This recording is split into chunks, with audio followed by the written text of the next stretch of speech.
What's up, y'all? That is the Maid Behind the Bar. Great classic beginner Irish session tune. Tends to show up in a lot of those beginner lists, but for some reason I hadn't covered it yet, so let's get to it. If you're new here, my name's Sean. I teach Irish traditional music on tin whistle and Irish flute. This one we're using a D tin whistle. Tune's in the key of D, so that works out rather well. So grab one of those, or a keyless flute, keyed flute, whatever you feel like, I suppose. And let's start with the basic melody, as we always do. 2, 3, 4.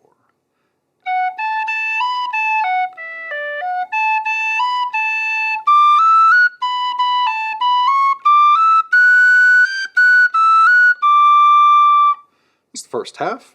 It might sound like a lot of notes, but I think once you can break it down into chunks and run it a few times, it starts to make sense. It's fairly linear, I guess, this tune. So hopefully you got the first section there. Let's hit the second part here. Same slow tempo. 2, 3, 4.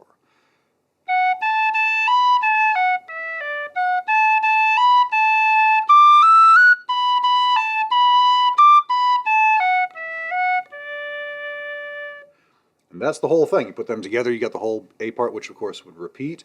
And it's got a fair few bit of repeating sections in itself. So not as many notes as you might think, I hope. Let's run through the whole tune. Still slow tempo, just see if you can get that whole basic melody down. Right, here we go. 2. Dump truck brigade has passed. So here we go. 2, 3, 4.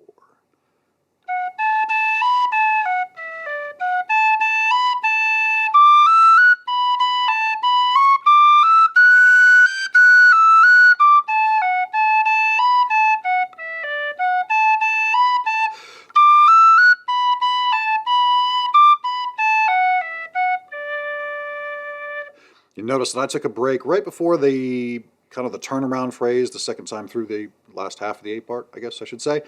Feel free to add your breaths wherever you need them. Just make sure you delete a note and give yourself space, timing-wise, to take them. If you're interested in tabs and sheet music for this tune, I've got those posted over on my Patreon, which I've linked down below.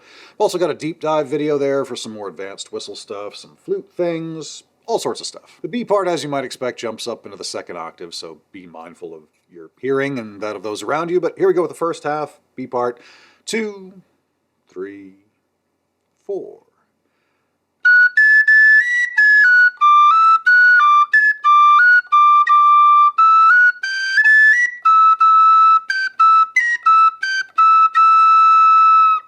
Notice the arpeggios in there. That's why I tend to harp on that as one of my favorite exercises, because they just come up a lot. And when you're in that second octave, you want to be able to make those jumps really cleanly. So practice that nice and slow, or at least as slow as your hearing will allow for it. Last half of the B part, here we go. 2, 3, 4.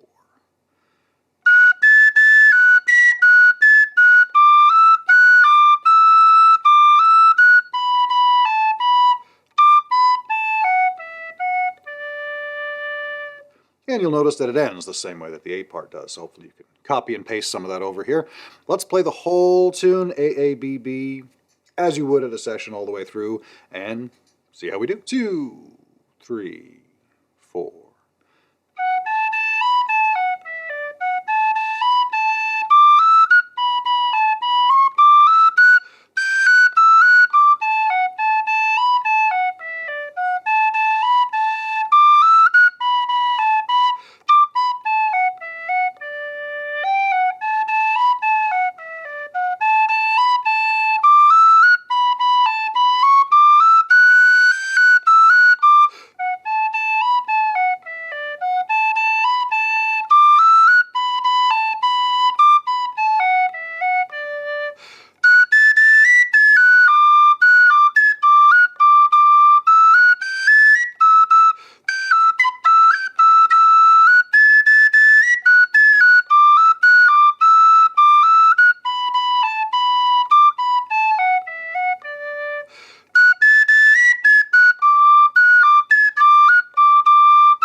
Success? Hope so.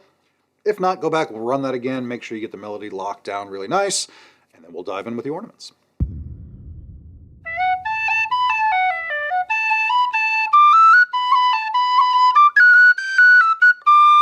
couple of things, I do like to kick off the tune with a slide. Just has a nice little intro effect, I think. And then I'm tapping to separate the two A's. Now there's a lot of back-to-back notes in this tune, a lot of repetitive notes in a row. Always be thinking about cuts, taps, rolls, and those possibilities. So a good cut spot right away, or sorry, good tap spot I should say. Good cut, I suppose. Feels a little clunky to me, so I kind of like the tap there. Same thing as I come back to it, coming back up the scale. We'll do a cut on that F sharp because that's the highest note in the phrase thus far, and I always like to announce that. And then when I come back to it, I'll do a double cut, or a short roll, I should say. Because we've got a quarter note there, and so we've got a little bit more time to stick the landing and really punctuate that. So from the top, then let's try that again here.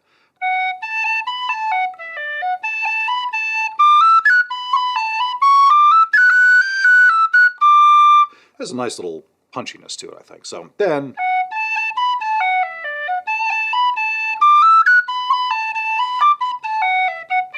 the only thing I'm really doing differently on the second half is that slide on the B.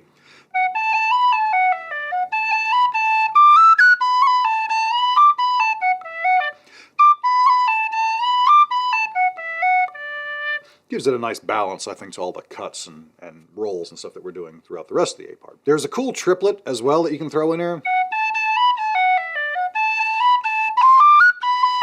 as you use it to get from the lower octave to the second octave. That's one of my favorite uses for that, is just, I don't know, making the jump a bit more interesting. So again,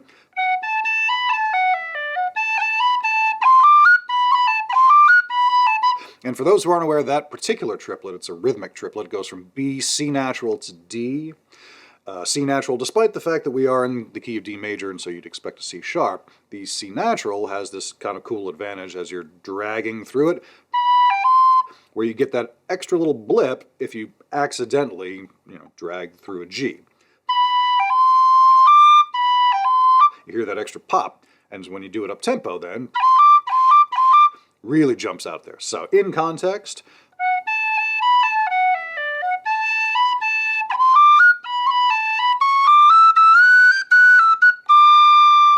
has a cool effect, I think. When you're in the second octave here in the B part, you want to be very confident in both your whistle and your ability to hit those notes cleanly. When you add ornaments to that top hand, it runs the risk of breaking those notes. So make sure you're supplying them with the right amount of air and some confidence to make sure that they really hit. So, not a whole lot there. A couple of cuts, couple of taps. Every time I come back to that F sharp, I seem to cut that. It balances the rhythm, I think, well.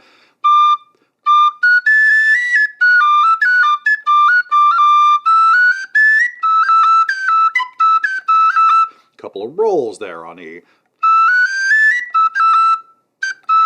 And I usually will cut, or will tongue, I should say, before that, so it gives it good separation.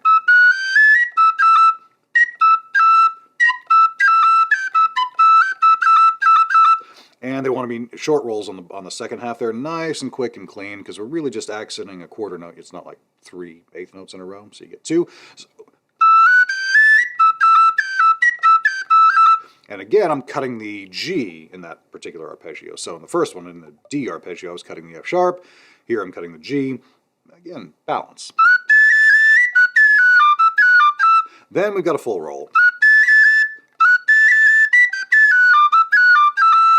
And you could do a couple of those in there, but the main one is that long roll in the high A. So again, confidence and making sure you're hitting that nice and cleanly, because that would have a tendency to squeak. And then I'll finish that phrase with the short roll on the E. Just, I think it sounds cool.